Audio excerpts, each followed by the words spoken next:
it's Hans at happierman.com. Today's topic is how to improve your finances after a divorce.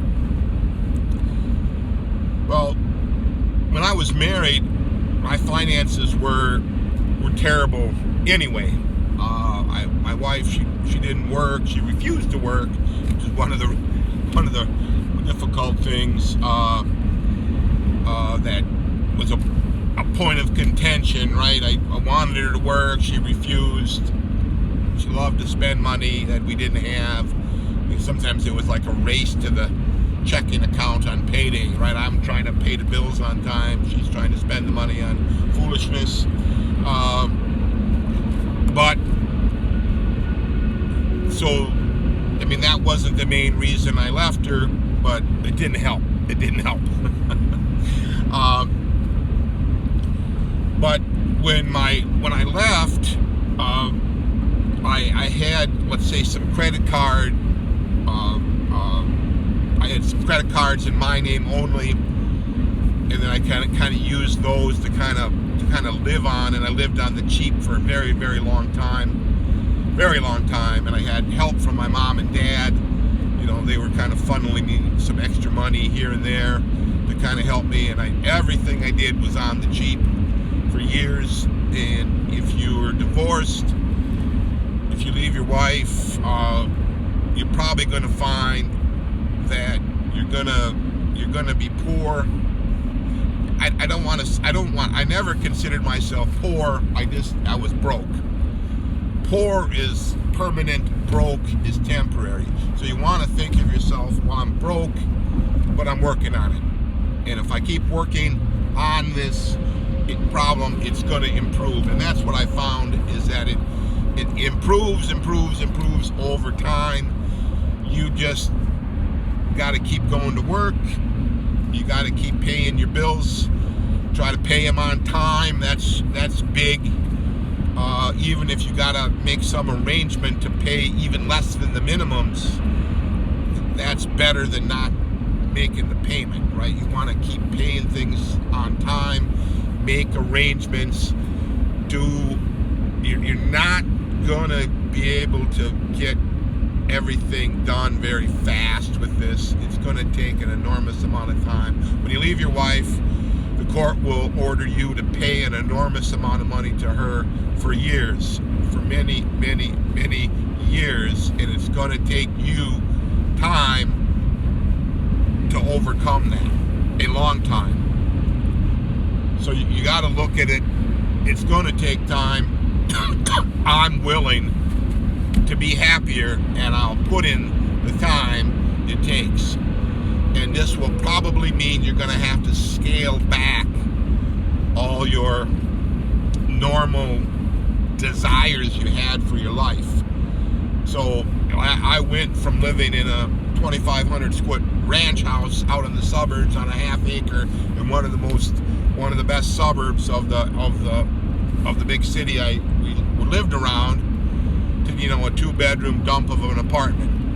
I was still in the same city where we lived. I was close to the kids, and I didn't even start in the 2-bedroom apartment. I started living on a friend's couch. I transitioned to living with my mom and dad on the weekends and my sister during the week. Right, I did that for many, many, many months. Right, I didn't have a place that was mine, and eventually with the help of my mom and dad, you know, we got an apartment. It's kind of a dump. It's still expensive, even though it's not great. It's still expensive, but obviously it was tremendously cheaper than this giant house in the suburbs. And it was a great house, right? I loved the house. It was my dream house.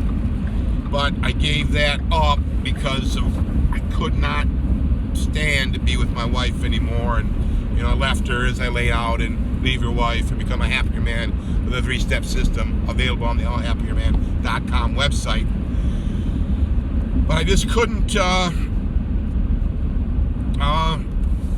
I couldn't live with her, even though the house was nice.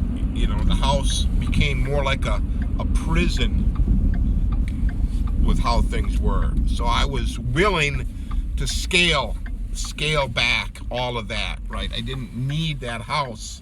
I needed to be happy. So you gotta somehow get your ego out of it, because you're probably married, you're making a good income, your wife might make a good income, you might have a beautiful house, a couple of kids, you got all the nice normal stuff that a young couple with kids has, but she treats you like garbage, and you have to leave, and then you're going to leave that big beautiful home that you've been putting tons of money toward, and that will be it. But you will be able to build back. My friends who are divorced, who left their wives early in their lives, they've been able to build back, buy their own houses, start their lives over, get remarried to nicer ladies. But they suffered in the short run. You're going to suffer in the short run, right? You're going to suffer in the short run financially. Mentally, you're going to start to improve yourself enormously. But financially, you're going to suffer. You got to know that so you can deal with it. You're going to have to take handouts from people. You're going to have to gracefully accept the help of people. And they'll help you. Your friends and family will help you. Strangers will help you. You'll beg and borrow and plead for more time to pay things. You'll do everything on the cheap. You'll get by with less. You'll buy cheap food. You won't do much for fun. Everything will be cheap. You buy used clothes. You'll drive a junk car. You live in the cheapest place you can find. But that's at the beginning, right? And then over time, things will improve. But it will take you time. So I went from a 2-bedroom dump of apartment, living with two teenagers, a boy and a girl, and me in a 2-bedroom. I moved up to a 3-bedroom place, so they each have their bedroom. It's got a nicer place. It's got a little bit of a yard, a deck, kind of a nice duplex with some space for us. I went from driving a junk car to buying this truck here, the truck of my dreams that I've had for years. I went from having just a horrible credit rating to a very good credit rating, where I've just, at this point, I got thousands of dollars, thousands of credit available to do what I want. And I have, right, for traveling and fun and whatever I need, I have it, right? At that time, though, yeah, if I needed to get something on credit and it was more than maybe $500, $1,000, I've got no way to do it, right? I didn't have the credit available at those times to do anything. I couldn't just get on a plane and go to Mexico. Like a couple of years ago, I decided on a Thursday to go to Mexico on Friday, right? So I buy the plane tickets, reserve the room for a week, and just go, right?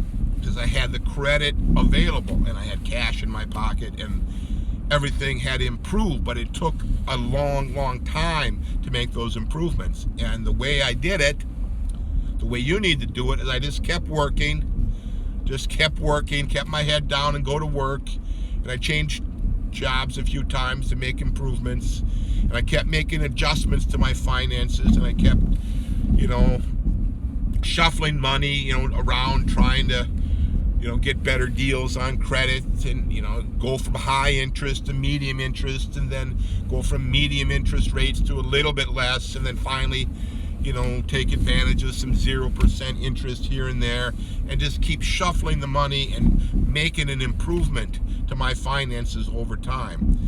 And I made it a priority to do that, and that's what you need to do. You can't stick your head in your sand and not do anything and think you're going to make improvements. You've got to watch out for yourself, be constantly working on this, constantly being, a little bit frugal as you can. Be frugal as you can. And keep the eye on the prize of you're ultimately going to do fine. You're ultimately going to do fine, but it will take some time. So give that idea some thought. All for now.